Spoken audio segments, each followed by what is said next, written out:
arrêté woon. dañ ko convoqué woon fële ca cybersécurité tey dañ ko jébal ki nga xam ne nag moo di procureur finalement jot na laa di placé sous mandat de dépôt jugement bi nu jàpp ko le 28. waaw le 28 c'est jeudi. C'est jeudi hein voilà parce que c'est en flagrant délit. Alors mais waxul le chef d'accusation yi. non non. alors benn dina am diffusion de fausse nouvelle. bon astafurlah diffusion de pas bi la. nga xool pas Adama Gaye tamit. waaw ko xool Adama Gaye aussi moom bon amaguñ si moom nouvelle mais ñu ngi koy suivre bu baax a baax. léegi li tax mbir mi Moustapha Diakhaté xam nga gars yi dañuy wax des fois nga ne soo waxee ñu dara xew ñu ne est-ce que yow doo dafa am ku lay jox wala dafa am est-ce que da ngay gis. gisoo xamul tax. sëriñ bi bu dee lépp ngi jaar yoon dama lay wax. bu dee lépp ngi jaar yoon képp ku wax li Moustapha Diakhaté wax. soo demee yoon doo ñibbisi loolu amul ñaan amul dara maanaam su dee lépp ngi jaar yoon. soo waxee li Moustapha Diakhaté wax suñ la woowee ndax loolu soo demee doo ñibbisi leer na. parce que li tax doo ñibbisi ki lay bàyyi wala ki lay téye moom ci lii lay sukkandiku bu amee mu bàyyi la. bu amul mu téye la mooy lan ñett yi ma lay wax. pour nga noppalu. pour nga wax nit ki yaa def wala defuloo. maanaam li ngay def dañ koy tere ba ñu la koy toppee ñu tuddee ko infraction. il faut infraction yi dafa am lu tax mu am benn bu ci manqué kooku mënul la topp mënul la tëj ndax loolu. mënul la tëj ndax loolu plutôt mooy lu ñu tuddee l'élément matériel, l'élément intentionnel ou moral et l'élément légal. ñett yi bu dajaloo mooy tax infraction am maanaam lu ñu tere mooy tax mu am. ñuy ne délit crime ak contravention. waaye élément matériel bi mooy wax ji. maanaam sénégalais yi ñu bëri di témoigner Moustapha Diakhaté lu mu wax mooy dañ koo déglu non. loolu mooy élément matériel bi. que loolu mënoo ko contester loolu am na mu am beneen élément muy l'élément légal. est-ce que loolu mu wax est-ce que rafetlu nga ko est-ce que jàpp nga ne yoon terewu ko yoon tere na ko est-ce que mën na yee fitna effectivement est-ce que mën na jur problème effectivement donc l'élément légal est là. yoon da ko réprimer mu des l'élément moral ou intentionnel mooy yow lii nii est-ce que da nga koo wax vraiment pour nit ñi kontaan. wala da nga ko wax pour atteindre nit. yow mii di seetaan mën nga tontu question bi. xam nga ne waxu ko pour gars yi kontaan. mais da nga koo wax pour atteindre benn nit. donc l'intention donc c'est quoi? C'est de faire mal. donc il y a l'élément intentionnel ou moral. donc il y a les trois éléments. donc l'infraction est constituée parce qu'il y a les trois éléments constitutifs d'une infraction. et que cette infraction là. soo demee ji fu ñu téere ba ñuy tibbee pour wax ne lii dañ koo tere da nga ko fay fekk yaa ngi dégg.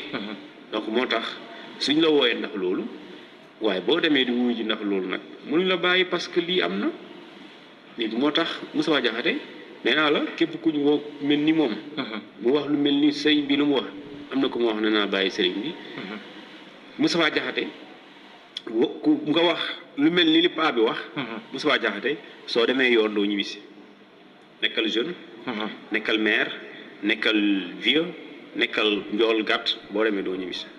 parce que loolu effectivement mooy tooñ te tooñ nag vraiment ëpp la di def. ñëpp voté 1,900,000 nit daal di tànn benn waay. nga jël yëpp saaga leen. gis naa avocat am nee na day saaga nee na au lieu waxul maanaam saagawul waa Pastef lay waxal. mais ñëpp duñu Pastef c'est pas vrai. ñi voté ñëpp duñu Pastef. am na ñoo xamante ne voté nañ Pastef te mosuñu am carte Pastef. am na ñoo xam ne leer na ma ne mos nañu voté nañ Pastef mais mosuñu def meeting Pastef. mais ñooñu mën ngeen jàpp ne c'est des électeurs sénégalais c'est des sénégalais simples ñoo xam ne dañoo assumer seen choix parmi les 41 listes ñu ne ñun liste bi la ñuy voté. pourquoi nga saaga ko parce que voté wul ki nga àndal wala voté wul keneen yooyu ay kan nga war ko saaga. parce que mag nga non ça quand même c'est pas du tout du respect. C'est à la limite un manque de respect notoire à l'endroit même de ces Sénégalais-là, électeurs qui ont soutenu la liste Pastef. loolu mooy dëgg et je dis bien bu ñu la woowee pour loolu dina jafe lool pour nga ñibbisi et Cheikh Thiam mii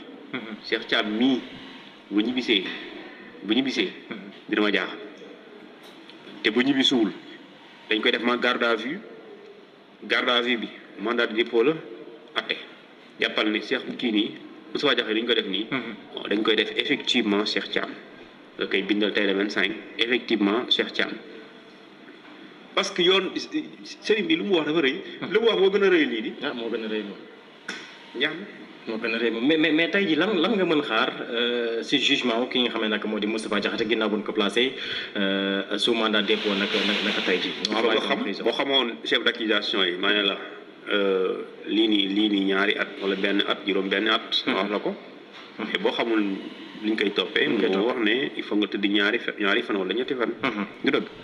keroog ñu ngi doon waxtaanee lu ñu koy toppee du ñàkk. diffusion de fausse nouvelle xam nga wax. non pas bi mooy diffusion de fausse nouvelle. non Adama Gaye mooy diffusion de fausse nouvelle. waaw léegi da ngay fexe nga am lu ñu tuddee. les chefs d'accusation maanaam liñ ko incriminé noonu la maanaam lu tax ñu téye ko fa. exactement mais loolu journaliste bi joxe information yi complet wul. mais keroog ñu ngi ko doon waxtaanee donc sûrement dinaa ko yor sama téléphone ba léegi bokk na ci li nga xam ni moom mooy insulte commise via un système informatique. waaw. boobu jàpp naa si boobu mooy. insulte daal mooy injure. mooy injure publique. injure publique. jaaree ko ci xarala yu bees. boobu moom jàpp naa ko si daanaka waaw benn boobu laa si jàpp léegi tey jii injure boobu ci xayma jugement bi nan la war mën demee ak code pénal bi aussi lan la ci dikk. bon xam nga kii mu tudd sax déjà kii mu tudd sax comment ça s'appelle encore. insulte voilà. xam nga insulte par exemple mooy injure maanaam da ngay dem ci injure la injure mooy saaga rek. dafay am mooy booy xool ci maanaam fu ñu ko tënk ci téere boobu. mooy partie yi nga xamante ni mooy am ay infraction yoo xamante ni jàpp nga ne. mooy des infractions considérées comme étant une diffamation. comme étant une injure, comme étant une apologie d'un crime. Ou bien apologie d'un délit. wala li nga xamante ni dafay bokk ci infraction yoo xamante ni moom la ñuy tuddee. les infractions commises par tout moyen de diffusion publique. par exemple mooy tey. nit ki bu toogee ci kanamu caméra bi ak micro bi wala micro télé wala lu mën di doon. wala nga nekk ci réseau social nga wax loo xamante ni kàddu jooju noonu d'accord. soo ko waxee mën na jural nit ki ngay waxal wala communauté wala société bi ngay waxal nga nit ñi jéppi leen. wala nit ñi bañ leen wala nga saaga leen d'accord ñooñu bu fekkente ni dañ la atte pour loolu. léegi nag mën na diversifier parce que ci catégorie boobu day am lu ñu tuddee. l'injure publique. am na diffamation am na dénonciation calomnieuse am na calomnie et cetera loolu yëpp am na fa. mais bu nekk waxtaan wax joo xamante ni amul teggin mën na yàq wala sos la wala yàq dara loolu la léegi nag yooyu am na par exemple su dee dañ la condamné pour ci délit yooyu noonu. c'est-à-dire que dépassé wul 2 ans am na 6 mois 1 an am na 6 mois. 1 an ba 6 mois. lu ci des des fois ñu ne la da ngay fay 100 000 ba 1,5 million. des fois ñu ne la 100 000 ba 1 million.